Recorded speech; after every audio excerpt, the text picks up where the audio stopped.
Sinabi po ng isang political analyst na hindi magandang ehemplo sa mga kabataan ang naging asal ni Vice President Sara Duterte sa kanyang press con kamakailan.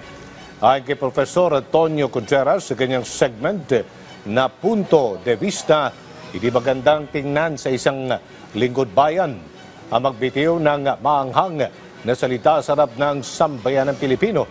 Marami rin anya nagulat at nagalit sa mga naging payag ng pangalawang Pangulo. Higit pa ni Contreras, hindi maalis sa sino man ang magalit o sumama ang loob, pero ang mahalaga ay marunong tayong magpigil ng galit. Bagamat nagtatalo o anumang kinabibilangang kampo sa politika, huwag pa rin kakalimutan na tayong lahat ay Pilipino. Sauli, nanawagan si Professor Contreras na huwag laging pairali ng galit, bagkos ay gamitin din ang utak at ang katwiran. So nananawagan tayo na ibalik natin ang civility, ang decency sa ating politika. Ang politika talagang kompetisyon yan, awayan, maraming mga bangayan, pero huwag nating hayaang mawala ang ating humanity.